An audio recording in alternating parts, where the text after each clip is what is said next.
Timothy Sands, thank you so much for making your way out here again. Thank you, Christine. We had this interview once before, and the audio wasn't that great. So Timothy was nice enough to set up this whole audio situation, and it's fantastic. So we're going to continue where we left off. Tell me about your channel, your YouTube channel. Thank you for asking. It's called Fashionable Father, and it pretty much came from me wanting to kind of fill a creative hole, like that. I wanted to fill a space because I like telling stories. I love fashion, and I had my little guy. He was about, I think, 3 at the time, and I thought this could all go together. I was learning a lot about like being a father, and I knew something I could talk about on a regular basis was fashion. The way I found your channel is because I was doing a project using safety razors, but targeted towards women.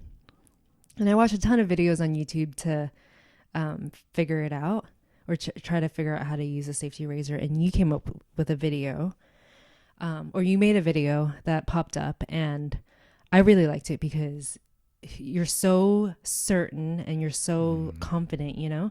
So it made the learning experience a lot easier because it just, like, I didn't question it. And it's such a nice compliment for you to tell me that. How would you describe your personal style? Classic. In one word, classic, yeah. Okay, great. Okay, so can you tell me about how you picked out this outfit that you're currently wearing right now? How I picked it out? Yeah, like when you stood in your closet this morning. Yeah. A lot of times my outfits, I already have a vision for them. So I already have, like this cardigan, I feel like this goes really well with these pants, and it's going to go well with this dark shirt. It kind of balances and contrasts. So this outfit probably is already kind of in my head. Yeah. And then what I do is I have a bunch of items in my closet, and then I'll usually kind of go, wait, I could change that up a little bit. I could put that outfit with something else, or that cardigan with something else. Nice. But this, I have to admit, was pretty specific because I was coming over here to be interviewed. Yeah. Yeah, I really like it. I like the tone. Like, it's very tonal. Yeah, it looks like you stepped out of a movie, which is nice. Whose celebrity style do you admire? Do you have an answer for that? Yeah, Cary Grant. Oh my God, of course. That's pretty obvious for anybody who watches my channel. Yeah. If I were to go modern, I did a video. I would never dress like Timothée Chalamet. Oh yeah. But I admire him. In the video, you were like, I hate Timothée Chalamet or whatever, or Timothée Chalamet. What's his name? Chalamet. Chalamet. Yeah. I would never dress like him though. But I love the fact that he goes that route, and he's never. I don't feel like he's ever looked stupid. Yeah, that's like true. Sometimes celebrities can look stupid. Yeah. To be brazen about that. Yeah. If I were to go probably more conservative, and again, I don't know if I could pull him off, but Donald Glover.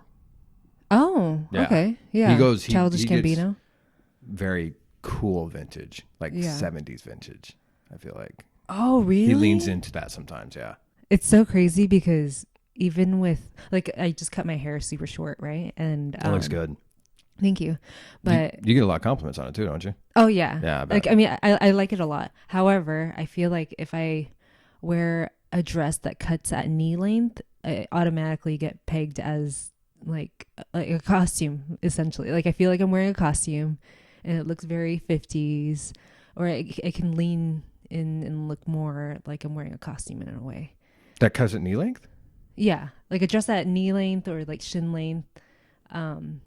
Things that I would wear when it looks almost like you're in a vintage item. Yeah, like playing a part rather than having personal style in Is this your own?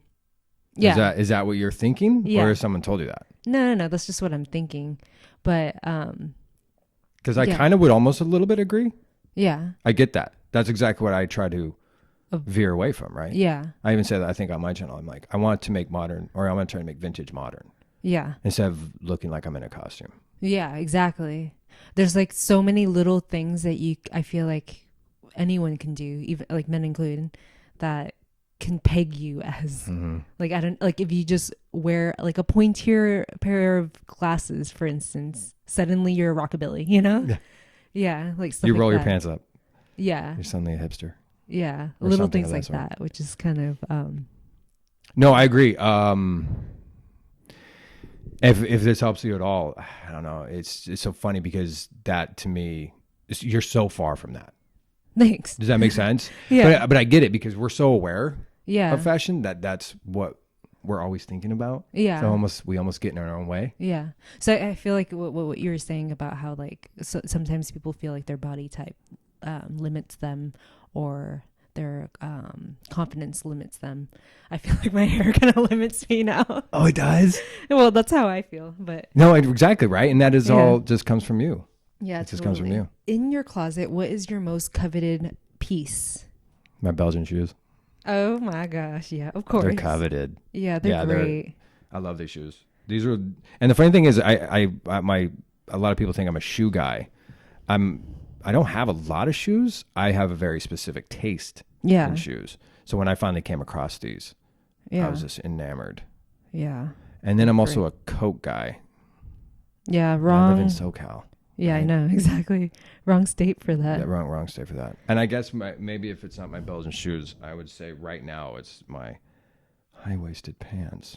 Oh, really? Yeah. Nice. Yeah, these are, I'm enamored with these things. Yeah. And it took me a while to find what I really, really wanted. Yeah. They're so perfectly creased. Oh, right? Yeah. And they're like a single pleat. Oh. Which is also kind of not the easiest to find. Yeah. Wow, So cool. I got these from Natalino. It's a company out of Italy. Yeah. Yeah. It sounds very Italian. What are your favorite brands to go to or places to go to for style inspiration, or that you like support in general? Yeah.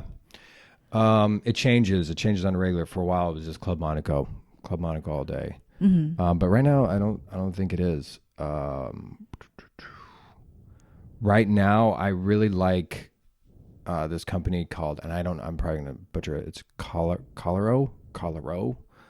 And they're actually they're like practically bespoke pants and stuff out of Singapore. So you can Nice. order, and there's a couple of cool YouTubers that actually reviewed them, and I'm thinking probably next year I'm going to grab some up from them. I just did something on TikTok about this. There was another really cool company called Stanley Biggs, and they're just 40s all day, all day. Like just they look like they're just dressing. So our fear of looking like a costume, absolutely, you probably look like you're wearing a costume, but they're hitting it so severe. Yeah, I'm kind of like, how could you not be inspired by their clothes right now? It's they're really cool.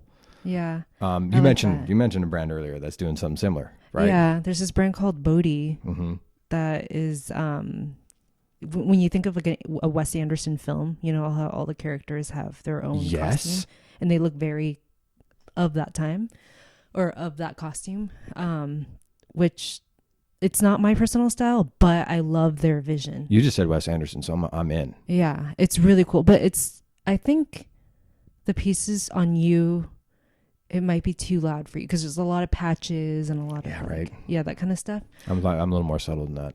Yeah, but I don't know. There's like certain pieces in there that I think you like shirts that you would pull off, but oftentimes it's like very loud prints and very Like you know, I veer away from that. Yeah, but it's really, I don't know. I think it's just because they have this vision, or she has this vision. The woman who designs for them, or who owns that brand, the woman who owns that brand has this very clear vision of what she likes, and it's just very well executed with pure confidence. You know, there's no uncertainty, veering from her vision. Yeah, exactly. So you see it and you're like, oh, that's undeniable. That's undeniable. Yeah, right. Totally. And that's how you create a name for yourself too. Yeah, exactly. So wait, you were saying that brand, that Stanley Biggs, straight out of the 40s, kind of. Yeah, they're in UK. I've actually looked and tried to buy a couple of their shirts. Yeah, which are very, I feel like you're like almost kind of Oxford, 1940s Oxford look, like just Oxford University. I mean, right? It's definitely a UK company, and they're small. Yeah, Stanley Biggs. Okay. And then there's a really cool company out of Spain, and again, every time I go to their site, it's all in Spanish. But they're basically doing like American wear, I feel like, but just a cooler look, and they have a bunch of vintage stuff on there. So, gosh, what's the name of it? Hippie Crew. Oh, okay. What kind of stuff is that? It's like American menswear. It really is, but it's a Spanish company, so I feel like it's done that much cooler. I feel like I picture American in Paris. Like he's an American, but he's in, and that's what I feel like this company's doing. Is like they have all this kind of cool, like American wear. Yeah. Kind of preppy. Yeah. That's the best way to put it. Preppy. But they're like leaning into vintage. They have some really cool, and they go about it on a better route because it's very European. And again, I always put European on a pedestal, but they always feel like a little ahead of us. Yeah. So they have like some cropped pants. That looks really cool. Just Hippie Crew. Again, I don't even know if you can get it here. Oh man, that's like the biggest ache in my heart whenever you see something super cool and you're like, oh, let's do some research. Well, and then that's Google image search. That's what's so cool and also wrong about the internet, right? Because like we were just saying, you can be very specific. Yeah. You can almost look like a costume because you can get such cool stuff now. Yeah. Where before you were kind of beholden to a department store where you lived. Yeah. Or maybe getting something online from a major brand like Club Monaco or J. Crew. Yeah. Which used to be my brands. Yeah. But I'm bored with them. No. Yeah. Well, I mean, they have a lot of classic stuff, so I feel like it's great. It's rough right now, in my opinion. Oh, for real? Oh. Okay. Well, okay. It's rough maybe for me because I'm still very kind of conservative with my fashion. Mm-hmm. So I'm going back to those places like J. Crew. Yeah. And Polo and Club Monaco. Yeah. And they're all leaning into this loungewear, Oh, which I'm not really down with. Yeah. I've tried on the sweatpants, the dress sweatpants. I just can't even imagine you in sweatpants. Right? It's not playing. It doesn't seem authentic to you. It doesn't play. And so that's heavy. I even went to Macy's the other day. Yeah. To just look. I haven't been to Macy's in ages. Yeah. And I know why now. Mm-hmm, man. I watched this video where you tailored pants, or you went to a place to tailor pants. Oh, man. And that's like, so I went through my closet and I just got rid of a bunch of stuff. I just went through and I'm like, you know what? These are all the same. So I'll get rid of the stuff that doesn't quite fit. And then I'll retailor this, like structurally the things that do fit, but I just don't like the shape of it, you know? Yeah. Which is such a fantastic Why did you want to idea get rid of? Because there was too much of the same stuff. Yeah.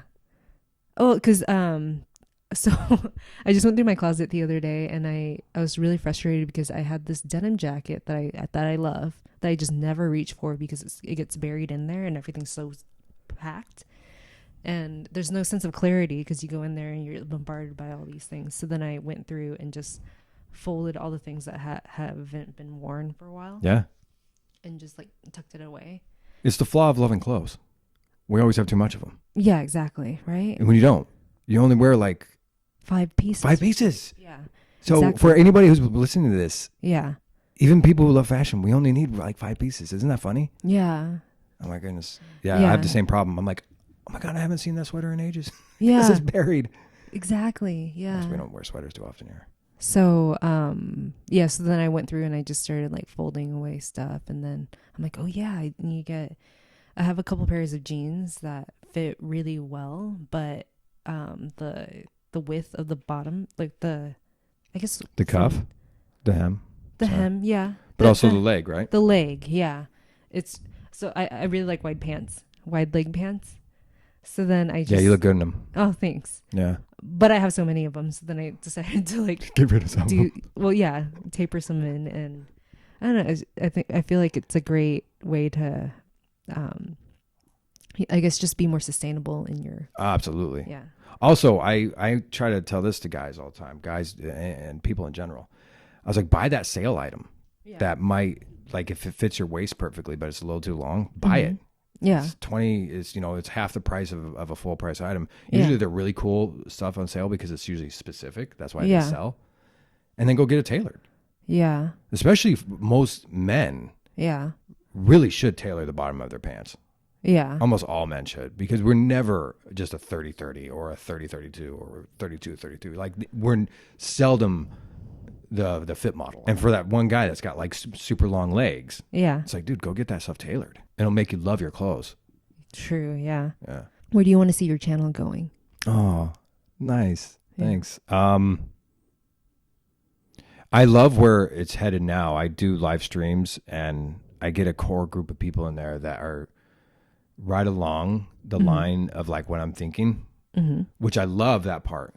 But I do want to and this is kind of something I'm really leaning into right now, is I want to venture into those guys that want help. Yeah. Or like look at me and go, well, you can wear it. Yeah. I always say that, well, you can wear it because you have the body type. And I'm like, I want to challenge them. I'm like, no, I can help you out, dude. Yeah. And also I do want to probably focus a little more of my energy on my own personal like website too. Yeah. So I can guide people towards that. Yeah. Because sometimes YouTube can get a little restrictive. Like you have to be very good with the thumbnail. You have to be really good with this. All this stuff has to really work for them. Yeah. And I was like, nah, just come over to my website. Then I don't have to worry about all that. Yeah. Like we can have carte blanche, you know? Yeah. So I think those are the two routes. Yeah. Thanks. That's a great question. Thank you for asking. Well, thank you so much for coming all the way over here again. It was easy. Yeah. It was fun. And everyone, please check out Timothy's channel and your TikTok too. Well, I'm using TikTok almost as the billboard or the neon sign. Yeah, I see. Yeah, I love the YouTube format. Yeah. I feel like it's better storytelling. It's more fun. Yeah, totally. TikTok's really cool because I have noticed that 15 seconds is like a teaser, and they go, "Oh, I want more." So it's cool. It's like a little teaser. Yeah, that's how I used to use Twitter. Exactly right. Yeah. Check out Timothy's channel. Mm-hmm. I'll have it linked in the cards, and then your TikTok. I'll leave all your information in the cards. But awesome. Yeah, I want to see more vlogs. By the way. Oh, I love it. Thank you. Yeah, I love your vlogs. Oh, you're so cool. Yeah. All right. Thank you. All right. Bye.